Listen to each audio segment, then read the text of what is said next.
Muy buenas noches, apreciados alumnos. Yo soy el abogado Aníbal Duarte, titular de la Cátedra de Seminario 3.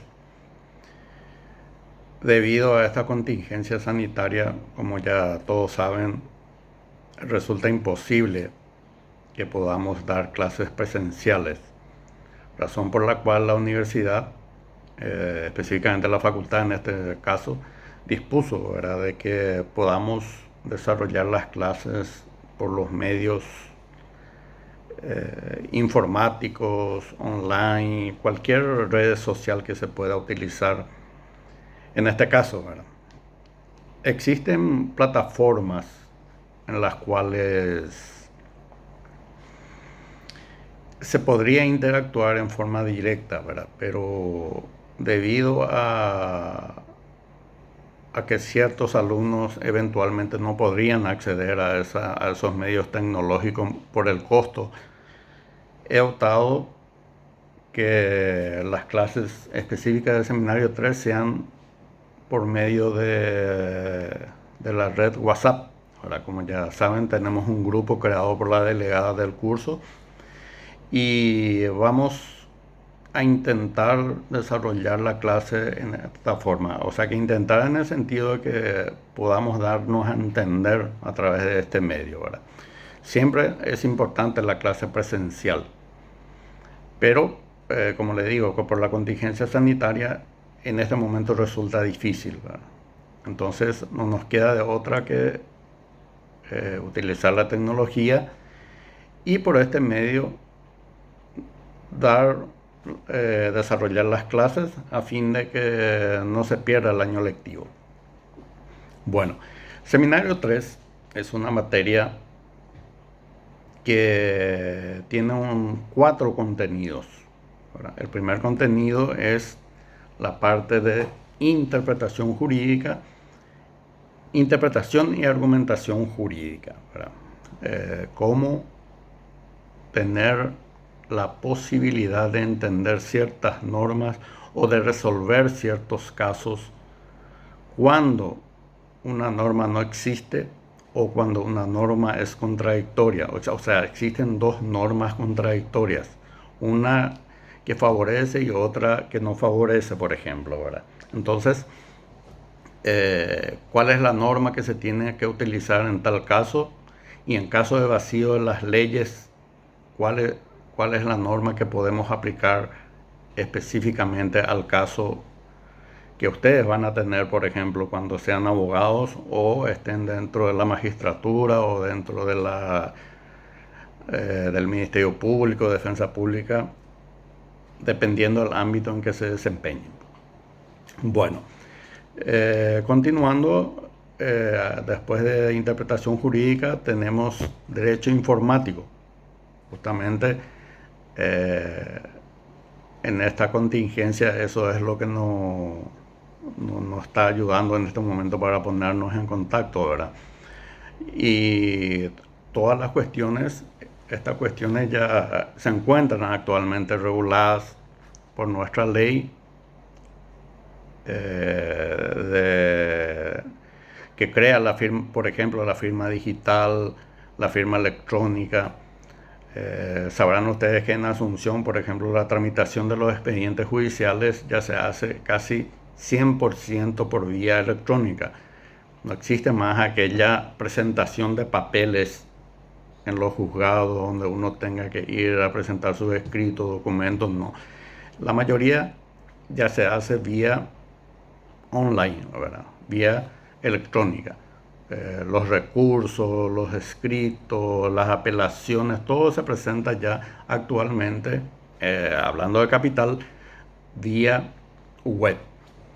Entonces, ahí vamos a ir estudiando todo lo que es validez de los mensajes de texto, inclusive del WhatsApp, de las redes sociales, las responsabilidades que uno puede tener, ¿verdad?, en emitir ciertas opiniones en las redes sociales, cuando alguien piensa que eso no tiene responsabilidad o no puede redundarle en alguna sanción, por ejemplo, por la comisión de algún hecho punible a través de las redes sociales.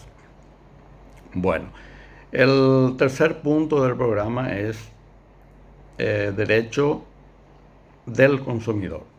Una parte de lo que tenemos en nuestro programa se refiere a los derechos del consumidor y también las obligaciones de los proveedores, ¿verdad?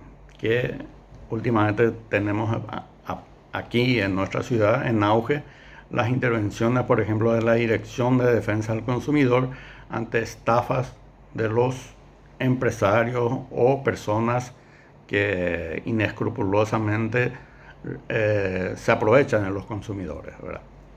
Y varias otras cuestiones que iremos viendo en su oportunidad. Ojalá que ya sea de modo presencial, ¿verdad? Pero en todo caso, si seguimos con esto, vamos a ir viendo cada tema y cada punto en cuestión. Y por último, derecho de tránsito, ¿verdad? Que sería la parte no tan importante en el sentido de que es una norma que cambia mucho, ¿verdad? Entonces, estudiamos derecho de tránsito ahora y de aquí a 2 o 3 años ya se modifica nuevamente la ley, ¿verdad? Pero es lo que en la institución se aprobó y tenemos que desarrollarlo, a no ser que surja una nueva disposición del Consejo Directivo y se pueda modificar el programa en ese sentido. Bueno, la bibliografía, ya le he remitido el programa de estudios y al final de ello van a encontrar la bibliografía, ¿verdad? En cuanto a interpretación, aparte de los materiales que yo le voy a proveer, el que pueden encontrar aquí, porque no es fácil encontrar un libro de interpretación y argumentación jurídica, ¿verdad? Es este libro de un autor nacional. La interpretación literal en el derecho es el título del libro y el autor es Juan Carlos Mendonca, paraguayo, ¿verdad? Después existen varios libros de interpretación que son de autores extranjeros, ¿verdad? Londoño, Araz y varios que eventualmente ustedes pueden comprar, ¿verdad? Lo que tienen la posibilidad de comprar, y porque eso no le va a servir solamente ahora con esta materia, sino le va a servir en toda la carrera, ¿verdad? En toda la vida profesional. Este material es de suma importancia porque es nacional, ¿verdad? Es un autor nacional el que redactó esto y es una persona reconocida no solamente aquí en el país, sino internacionalmente por sus conocimientos en interpretación y argumentación jurídica. Aparte de eso, yo le voy a enviar los materiales que yo tengo y los materiales que vamos a ir creando en el desarrollo de las clases, ¿verdad? Lo que yo le envié como tema 1, ¿verdad? Dentro de la unidad 1 tenemos otra vez varios temas y el tema 1 son cuestiones teóricas, ¿verdad? O sea que ustedes tienen que leer, adentrarse sobre eso y de acuerdo a lo que se va aprendiendo sobre eso, vamos a tener la capacidad de hacer casos prácticos de interpretación de normas. Yo le voy a enviar los casos, no se preocupen. Y las normas, por ejemplo, nuestras normas, ya sea constitución o leyes, que tienen problemas o nos dan problemas de interpretación, como sea la ambigüedad, la antinomia, que significa contradicción entre varias normas, lagunas, que significa inexistencia de una norma jurídica para resolver un conflicto jurídico específico. Bueno, pero eso con el desarrollo de las clases vamos a ir viendo y yo le voy a enviar los materiales, los casos y vamos a ir analizando en clase, digo acá por este medio, ¿verdad? Las dudas que surjan no tengan ningún problema en enviar en el grupo para que se le pueda disipar esas dudas, porque peor es quedar en duda que no requerir al profesor que les explique esa situación, ¿verdad? Entonces, si alguien tiene un poco de vergüenza o piensa que su pregunta no está muy ajustada a lo lógico, no tengan problema, igual envíen, ¿verdad? Es mejor equivocarnos ahora o enviar preguntas que a lo mejor para algunos ya están correctamente explicadas, pero hay otros que no entienden, ¿verdad? Entonces, así como es la clase presencial, ¿verdad? Como tiene que ser en la clase presencial, también por este medio voy a dar las explicaciones necesarias a cualquier alumno que esté interesado en disipar esas dudas. Bueno, el tema 1, como vimos, que está en nuestro programa y en el material que les envié, trata ya directamente de la interpretación jurídica, ¿verdad? ¿Y qué es la interpretación jurídica así como concepto? Es una actividad que consiste en establecer el significado o alcance de las normas jurídicas, ¿verdad? Existen normas redactadas en el legislativo, ¿verdad? Y aprobadas por el legislativo, en el cual no son tan claras como deberían ser, ¿verdad? Y algunas, por ejemplo, son ambiguas, tienen doble sentido, o sea, se puede entender en doble sentido porque en realidad tiene un solo sentido. Existen normas que se contradicen con otras, ¿verdad? Y en esos casos vamos a ir viendo si esas normas, cuáles de esas dos normas tenemos que desechar y cuál es la norma que va a quedar para aplicar en el caso concreto, ¿verdad? O en una situación de hecho concreta.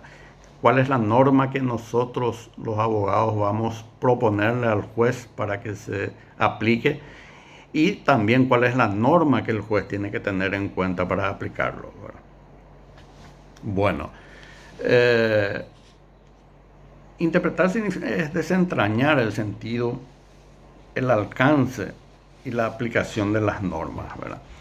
El sentido que la norma en algunos casos resulta claro y en otros no, ¿verdad?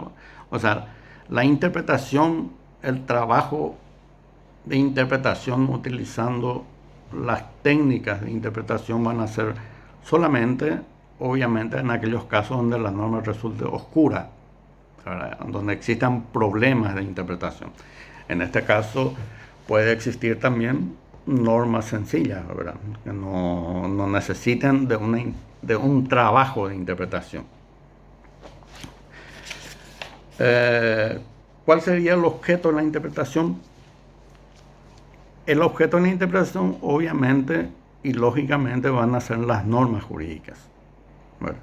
Porque existen varios tipos de interpretación, ¿verdad? Interpretación literaria, interpretación lógica, interpretación de los contratos, varios tipos de interpretación en el día a día que la gente realiza, ¿verdad? Siendo abogado o no siendo abogado, existan o no existan conflictos jurídicos para eso. Pero en nuestro caso la interpretación jurídica se dirige claramente y únicamente a las normas jurídicas, a desentrañar el verdadero sentido y alcance de esas normas. Eso es lo que vamos a ver, ¿verdad? Y la finalidad de la interpretación es encontrar soluciones o la solución a los conflictos existentes en las normas, ¿verdad? Como les dije, existen varios problemas. Ya en otra unidad vamos a entrar a estudiar directamente eso. Porque para interpretar una norma primero tenemos que estar ante un problema. ¿Qué problema? El problema de la norma, ya sea la norma es ambigua, la norma no existe, ¿verdad? O hay una laguna, no existe una norma para aplicarla, o la norma es contradictoria. Existe una norma, por ejemplo, que autoriza un determinado hecho, a la realización de un hecho, y existe otra que prohíbe. Entonces, ¿cuál es la norma que vamos a aplicar y cuál es la norma que debe ser aplicada conforme a nuestro ordenamiento jurídico? Entonces, la finalidad de la interpretación es encontrar solución a los conflictos existentes entre esas reglas, ¿verdad? Las reglas dadas por el propio ordenamiento. Bueno, continuando con nuestra clase, tenemos que ver también quiénes son los que interpretan la ley, ¿verdad? ¿Quién interpreta la ley? ¿A quién se le da esa facultad? De hecho, que cualquier persona puede interpretar la ley, ¿verdad? Un abogado, cuando una persona va a su despacho, a su oficina, escucha el relato que le hace su cliente para un determinado problema que tiene, y mentalmente él ya tiene que ver o tiene que analizar la norma aplicable al caso, y para eso ya está haciendo una interpretación, ¿verdad? Obviamente que una vez que el cliente se retire, lo va a realizar esa investigación de la norma aplicable en forma más profunda, si es que ya no lo tiene en mente, ¿verdad? Y al decir, esta es la norma que es aplicable a un hecho o a este hecho que me trajo este cliente, entonces está ya realizando una labor interpretativa de la norma. Pero en ese trabajo de interpretación de las normas sobre los hechos respectivos, por ejemplo, puede encontrarse ya de que con un problema, ¿verdad? Por ejemplo, voy a aplicar esta norma para solicitar al juez el derecho de mi cliente, pero también me encuentro con otra norma que dispone lo contrario, por ejemplo, ¿verdad?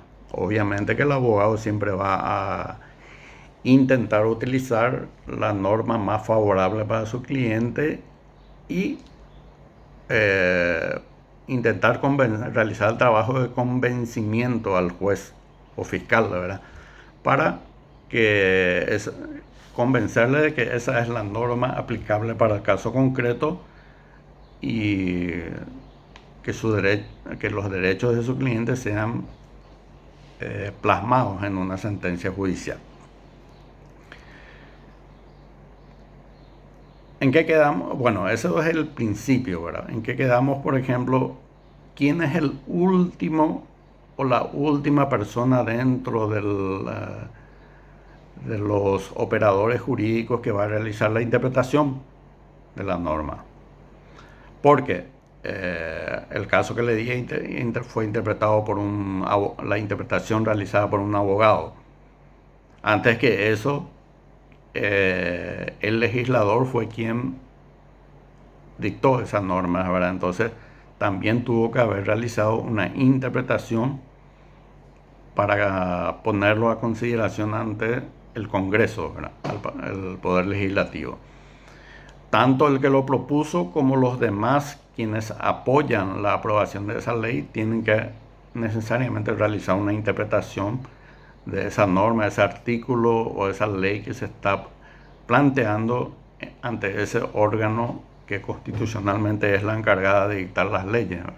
Entonces, también, o sea que empezaría originariamente la interpretación en el Poder Legislativo. Posteriormente, esa norma, como le dije, puede ser interpretada por un abogado, puede ser interpretada por cualquier gente común. Bueno, común en el sentido que no tiene conocimiento jurídico, ¿verdad? Que no sea un técnico en materia jurídica. A diario, por ejemplo, vemos las opiniones de las personas, por ejemplo, los periodistas, ¿verdad? Quienes realizan una interpretación de las normas para determinados casos, poniendo como ejemplo contra los políticos, ¿verdad? Diciendo fulano tal cometió tal hecho punible, se aplica tal norma, sin tener la base o el conocimiento jurídico necesario para hacer esa interpretación y menos para emitir opinión, ¿verdad? Pero bueno, dentro de la libre expresión que rige en nuestro país, cualquiera puede hacerlo, ¿verdad? Y para ello nuestra Constitución establece que el único que puede interpretar tanto la Constitución como las leyes es el Poder Judicial. ¿Qué significa esto? Obviamente el Poder Judicial es una persona jurídica, ¿verdad? Los integrantes de los órganos del Poder Judicial. ¿Y quiénes son ellos? Los jueces. Jueces de distintos grados, ¿verdad? Jueces de primera instancia, jueces del Tribunal de Apelación o los jueces de la Corte Suprema de Justicia, ¿verdad? Cada uno obviamente tiene su rango y nomenclatura. Por ejemplo, a los miembros del Tribunal de Apelación se les llama de camarista. A los miembros de la Corte Suprema de Justicia tienen el título de ministros, ¿verdad? Y los jueces de primera instancia. Pero, en fin, en puridad todos son jueces. ¿Por qué? Porque juzgan un caso concreto. Me olvidé también de los jueces de paz, que también están en esta línea de tener la facultad de realizar la interpretación de la ley para la resolución de los casos o los conflictos jurídicos. Por eso se dice, o decimos, y con mucha claridad, de que la última interpretación y la más importante es la interpretación de los magistrados judiciales, porque ellos son los que en definitiva van a decir, esta norma establece tal cuestión.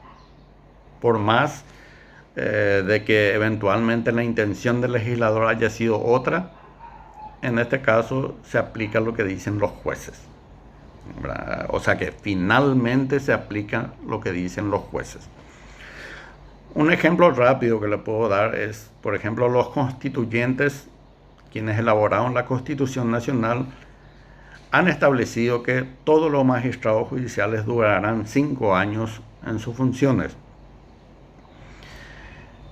Magistrados judiciales son los jueces de paz, jueces de primera instancia, miembros de tribunales de apelación y miembros o ministros de la Corte Suprema de Justicia. Todos son magistrados judiciales con rangos y competencias establecidas en la propia Constitución y en las leyes, ¿verdad? Bueno, 5 años todos deben ejercer, todos los magistrados tienen como periodo constitucional, y acabado ese periodo deben volver a candidatarse o a postularse para ese cargo, ¿verdad? Porque fenece su mandato constitucional. En este sentido tenemos también una norma dentro de la misma Constitución que establece que los ministros de la Corte Suprema de Justicia solamente podrán ser, terminarán sus mandatos por medio de juicio político o al haber cumplido los 75 años. Existen juristas, ¿verdad?, nombrados que interpretan que la Constitución dice de que los magistrados judiciales, hablando específicamente ahora de los ministros de la Corte Suprema de Justicia, solamente duran 5 años en sus funciones y deben sucesivamente volver a postularse si es que quieren seguir en el cargo, pasar por el periodo establecido en la Constitución del Consejo de la Magistratura, y posteriormente deben ser electos nuevamente por el Senado con acuerdo del Poder Ejecutivo. Y existen otros que establecen que una vez nombrados los ministros de la Corte, solamente pueden dejar el cargo al cumplir los 75 años, ¿verdad? Ahí surge lo que se llama el problema de antinomia, o existen dos normas que se contraponen. Yo personalmente, ¿verdad? Considero que todos los magistrados judiciales, desde el juez de paz hasta los ministros de la Corte Suprema de Justicia, solamente duran 5 años en sus funciones, o sea, deberían durar 5 años en sus funciones, y si tienen la intención de continuar en el cargo, deben volver a postularse. Esta cuestión se judicializó, ¿verdad? Se planteó una acción de inconstitucionalidad por un ministro de la Corte Suprema de Justicia, quien en su momento dijo de que él no tiene que volver a candidatarse, porque hay una norma constitucional que dice que él solamente puede ser removido o tiene que abandonar el cargo por juicio político o, en su caso, al cumplir los 75 años de edad. ¿Quién realizó la interpretación de qué norma se debe aplicar en ese caso? En definitiva, fue la Corte Suprema de Justicia. Y, o sea, un ministro de la Corte Suprema de Justicia plantea una acción de inconstitucionalidad diciendo que debe permanecer en el cargo hasta los 75 años, y resolvieron esa cuestión sus compañeros ministros de la Corte también, ¿verdad? O sea, aquellos quienes tienen o tenían interés en aquel momento también de seguir en el cargo sin volver a postularse. Interpretó la Corte Suprema de Justicia, se hizo lugar a la acción y dijeron de que los ministros de la Corte Suprema de Justicia cesan en el cargo una vez cumplidos los 75 años y que no deben volver a concursar. O sea, la última interpretación sobre este tema, sobre todos los juristas, grandes juristas, abogados o cualquier ciudadano común, estuvo la resolución de la Corte Suprema de Justicia, y este ministro continúa en el cargo hasta los 75 años de edad. ¿Qué pasó después? Todos los ministros empezaron a plantear esa acción de inconstitucionalidad para permanecer en el cargo hasta los 75 años y no volver a postularse. Y obviamente el resultado fue el mismo para todos, ¿verdad? Todos obtuvieron una sentencia favorable y quedaron en sus cargos, y quedan algunos en sus cargos hasta los 75 años, ¿verdad? Estamos en desacuerdo, decimos que no es esa la norma que tenía que ser aplicada, o ellos aplicaron a su conveniencia esa ley. Puede ser, pero el que tiene que interpretar por último la ley, y en este caso la Corte Suprema de Justicia, lo hizo, y lo hizo de una determinada forma, y esa es la forma en que hay que acatar. En un país democrático y en un Estado social de derecho se acata lo que dice la Corte Suprema de Justicia, o sea, lo que dicen los jueces, y eventualmente en este caso particular lo que establecieron por medio de una sentencia los ministros de la Corte Suprema de Justicia. Por eso le digo que varias personas, abogados, no abogados, docentes, pueden interpretar una norma y darle su propio sentido, ¿verdad? Pero en caso de un conflicto judicial, el que da la última palabra es el juez. El juez es el que va a decir: esta norma es la aplicable en el caso, y esta norma dice esto. El sentido de esta norma es esta. Estemos o no estemos de acuerdo, esas es las reglas del juego, ¿verdad? Obviamente que si eso ocurre ante un juez de primera instancia, se tiene la posibilidad de recurrir o plantear los recursos que correspondan, una apelación, por ejemplo, y solicitar al órgano superior, que es el Tribunal de Apelación, que cambie esa situación o revoque lo que el juez entendió de una determinada forma y que no es la correcta. Entonces el Tribunal de Apelación tiene la facultad legal de decir no, el juez interpretó en forma errónea la norma y la correcta es esta, y revocar lo que el juez hizo y establecer el derecho, o sea, la interpretación que ellos consideran es la correcta.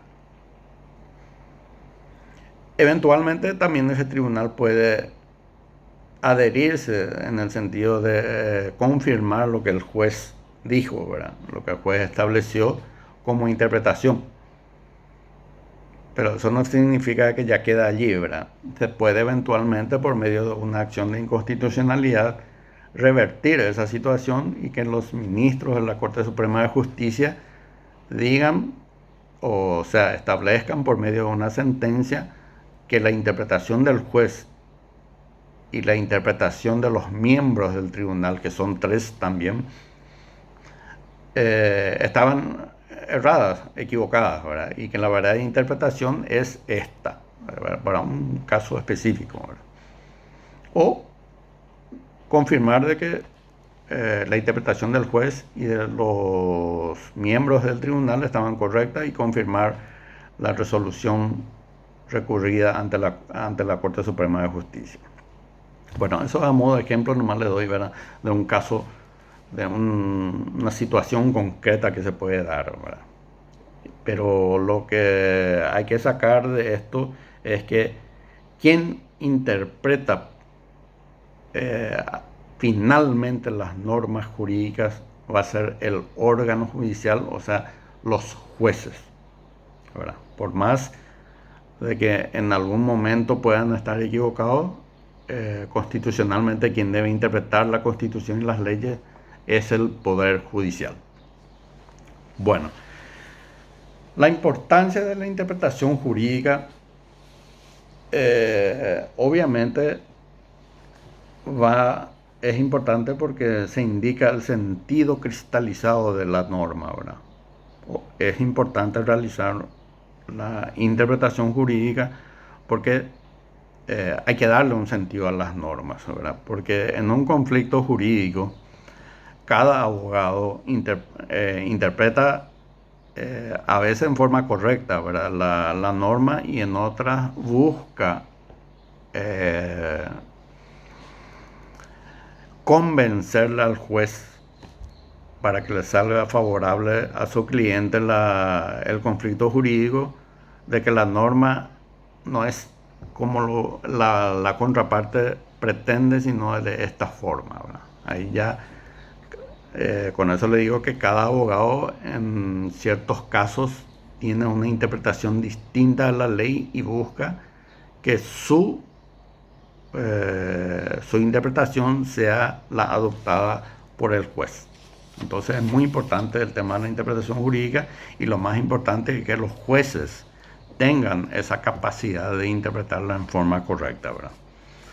Pero como seres humanos, obviamente que no siempre los jueces van a interpretar la norma jurídica de una forma correcta, ¿verdad? Puede existir un pensamiento diferente sobre una determinada cuestión jurídica, y eso complica a veces, ¿verdad?, la situación jurídica. Pero para eso las partes deben saber también, las partes en el sentido que son representados por los abogados, convenzan al juez, ¿verdad? Convencerlo a través de las palabras que en un juicio oral van a ser orales, verbal, en forma verbal directa, y en otros como laboral o civil, en donde la escritura predomina aún en los escritos, ¿verdad? Intentar convencerle al juez de que ese es el verdadero sentido de la norma que le protege o que le avala la pretensión realizada por ellos ante el tribunal. ¿verdad? Bueno, existen varias escuelas de interpretación, escuelas en el sentido de ser escuelas de pensamientos, ¿verdad?, sobre la interpretación. Tenemos lo que se llama la escuela subjetiva o exegética, ¿verdad? Esta escuela establece que la única fuente de interpretación debe ser el derecho o a quien se le dio el mandato originario para que pueda interpretar una norma. En ese sentido, la escuela subjetiva o exegética establece que el único que puede interpretar las normas es el legislador y que los jueces solamente deben aplicarlo sin tener la posibilidad de interpretarlo. La ley es la ley, dura es la ley, pero es la ley, más o menos es el adagio de esta escuela, ¿verdad? En donde la interpretación originaria vino del legislativo. Si el legislador dijo o le dio un sentido a una norma, entonces el juez no tiene por qué darle otra, ¿verdad? Esto es lo que establece la escuela subjetiva, llamada también teoría exegética o escuela exegética, ¿verdad? Donde establece que la única consulta que tiene que hacer el juez, su fuente única y exclusiva es el derecho, o sea, la norma, que fue ya redactada y promulgada por el órgano, según ellos, competente, que es legislativo, ¿verdad? Bueno, si bien es interesante el planteamiento de esta escuela, ¿verdad?, no podemos dejar de lado de que el ser humano puede cometer errores y comete errores. Y los legisladores cometen también errores, ¿verdad? Y tenemos varios de ellos en nuestras normas que durante las clases vamos a ver de que realmente sí cometen errores en la elaboración de una norma, ¿verdad? Y el que tiene que solucionarlo es el juez, ¿verdad? Y en ciertos casos no se puede aplicar taxativamente o inexorablemente así como está en el texto, ¿verdad?, como lo hicieron los legisladores. Hay que buscarle una solución, o sea, el juez debe buscar una solución para resolver el conflicto. Entonces, esta escuela establece que solamente los legisladores tienen esa facultad de interpretar una norma. Después tenemos la escuela objetiva. Esta escuela objetiva obliga al intérprete a perseguir el sentido o significado que radica de la propia ley, ¿verdad? O sea, y en las consecuencias de lo establecido en la norma y no en la voluntad del legislador. Según esta escuela, si bien reconoce la facultad de dictar normas al Poder Legislativo, no establece que la única forma de interpretar las normas va a ser la voluntad del legislador, ¿verdad? Porque, ¿para qué vamos a engañarnos, ¿verdad? Muchas normas jurídicas fueron copiadas de otros países, ¿verdad? Entonces, legisladores que proponen la creación de una norma lo traen de otros países, por ejemplo, ¿verdad? O también puede darse el caso de que exista un error en la elaboración de la norma, ¿verdad?, ya sea en las palabras, inclusive ¿cómo que se llama?, en las comas, que pueden dar sentido diferente a lo que se quiso, ¿verdad? Entonces, según la escuela objetiva, no debemos centrarnos necesariamente o únicamente en la voluntad del legislador, sino en lo que está realmente escrito en la norma. Pudo haber sido que el legislador pretendiera algo en la elaboración de una norma, pero en la confección y traducción de esa norma en un escrito ya aprobado por el Congreso, en realidad le dio otro sentido. O sea, tiene otro sentido de lo que el legislador quiso en ese momento. Entonces, esta escuela objetiva dice que no necesariamente vamos a tener que estar ceñidos directamente